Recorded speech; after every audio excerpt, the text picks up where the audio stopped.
our Commander-in-Chief, President Donald J. Trump.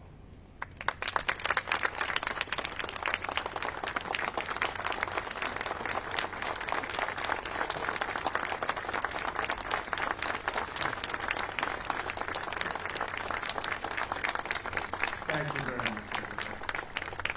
Thank you very much. Before we begin, let me express the horror and grief so many Americans at the heinous assassination of Charlie-Kirk have felt. Charlie was a giant of his generation, a champion of liberty, and an inspiration to millions and millions of people. Our prayers are with his wonderful wife, Eric, and his beautiful children. Fantastic people they are. We miss him greatly, yet I have no doubt that Charlie's voice and the courage he put into the hearts of countless people, especially young people, will live on.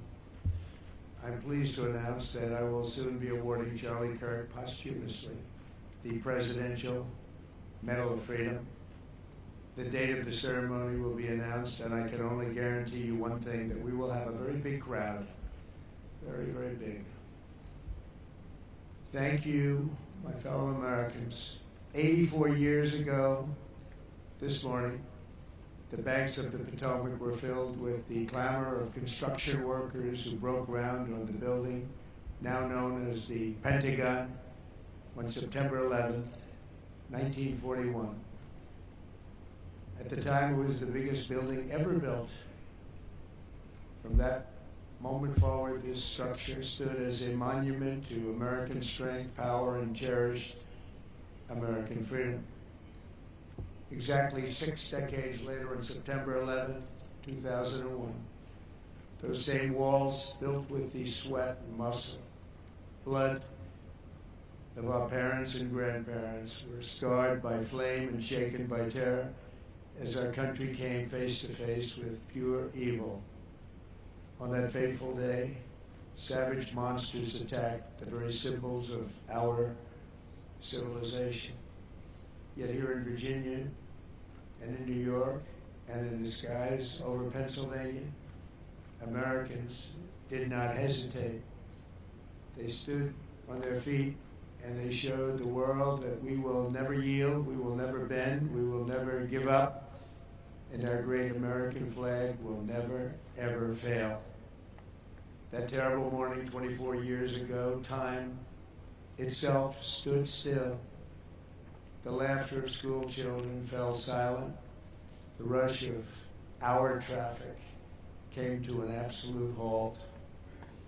And for 2,977 innocent souls and their families, the entire world came crashing down so suddenly.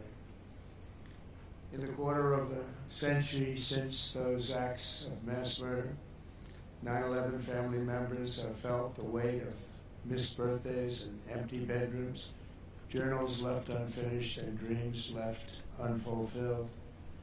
To every member that still feels a void every day of your lives, the First Lady and I unite with you in sorrow.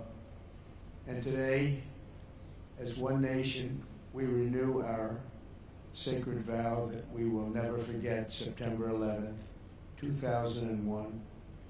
Amid the horror of that morning, some used cell phones and office lines whispered their final words to those who mattered most. They whispered indeed. At 8:59 a.m. aboard United Flight 175, Brian Sweeney called his wife Julie.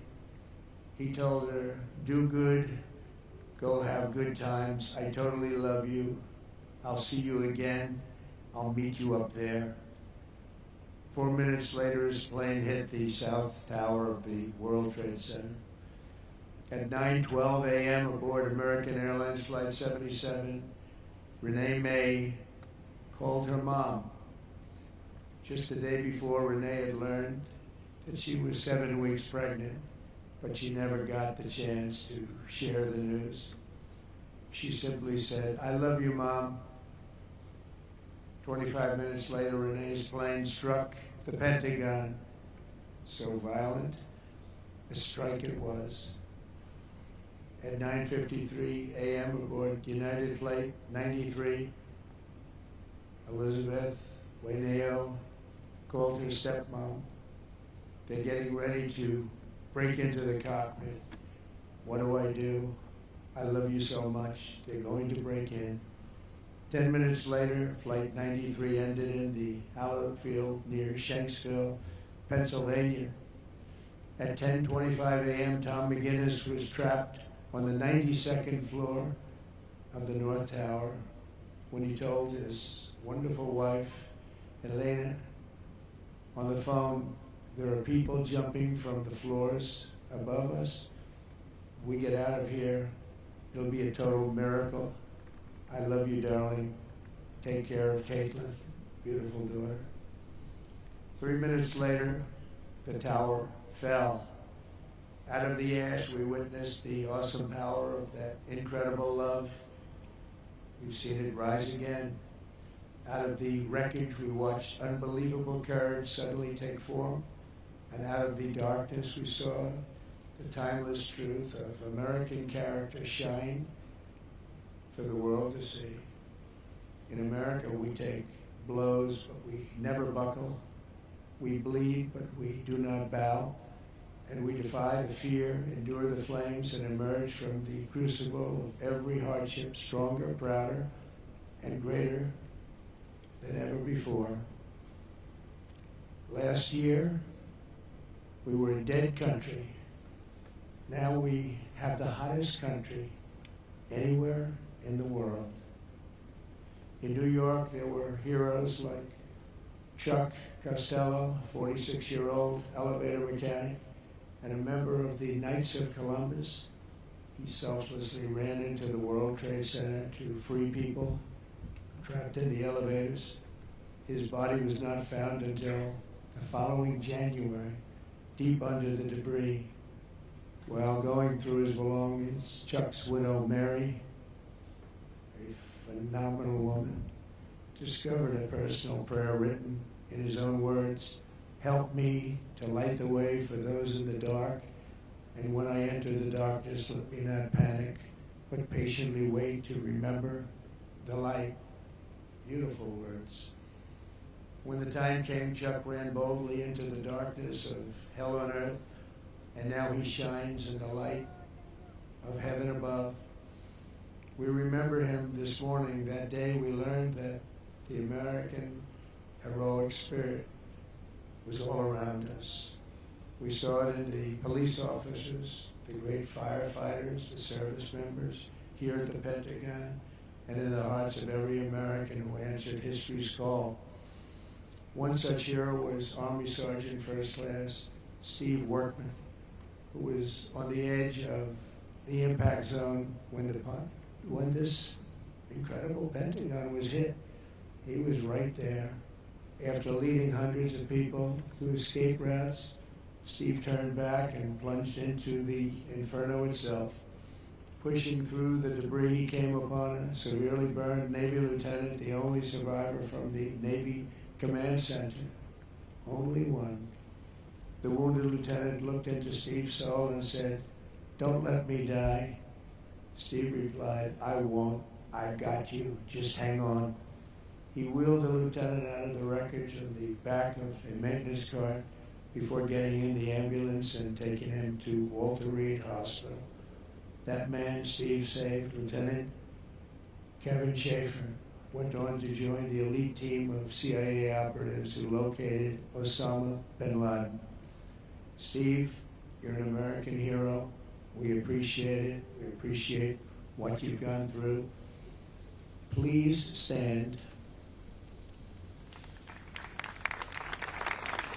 Please stand.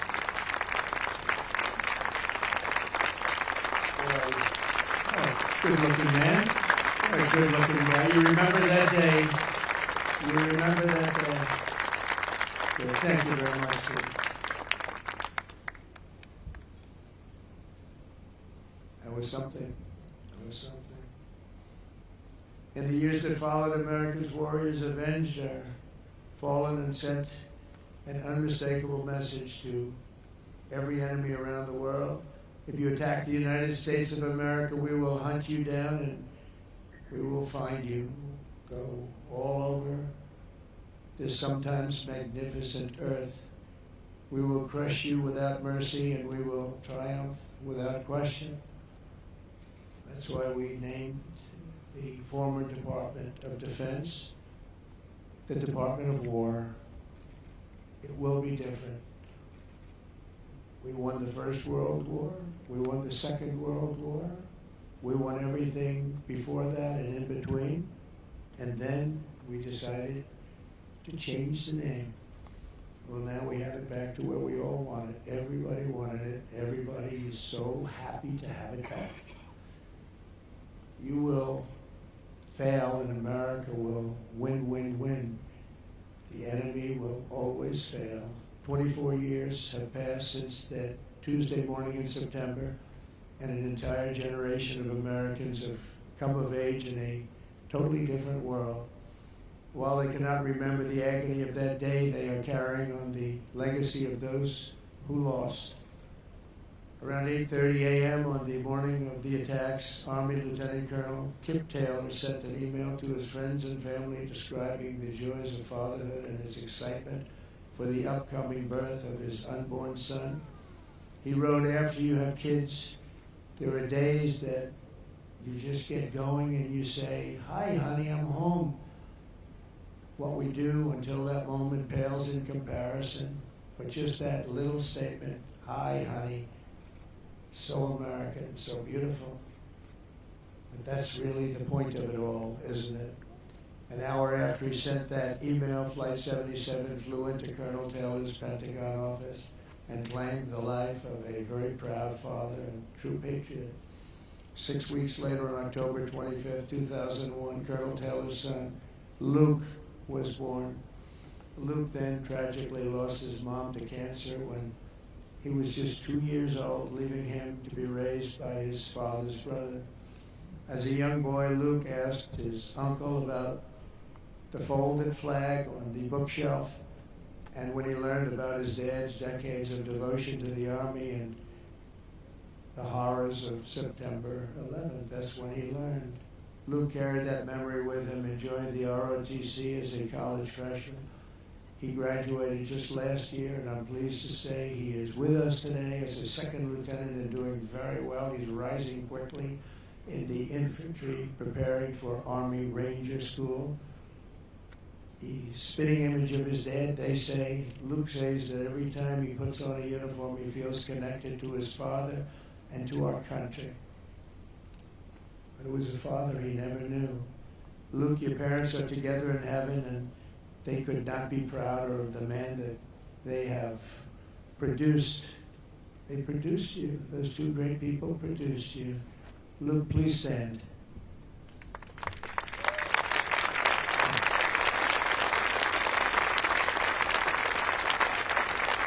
Thank you. You look good, Luke. You look good. They're looking down on you. They're very proud. This morning we recall the light of America's best and bravest and the love that they showed in their final moments. In their memory, we make a solemn pledge and a noble promise. We will honor always our great heroes. You are our heroes. There's a group of people that don't want to talk about our heroes, but we will always talk about our heroes. And that's the way our country is, and that's the way the people feel. We will defend the nation they served, the values they upheld, and the freedom for which they died. We will support our troops, we will protect our families, and we will preserve the American way of life for every future generation. We will build taller, grow stronger, fight harder, and soar higher. And together we will go forward as one people with one heart, one faith, one flag, and one glorious destiny under Almighty God. May God bless the memories of those who died and the heroes who fought and the soldiers who still stand watch. May God bless the United States of America. Thank you very much. Thank you. Thank you.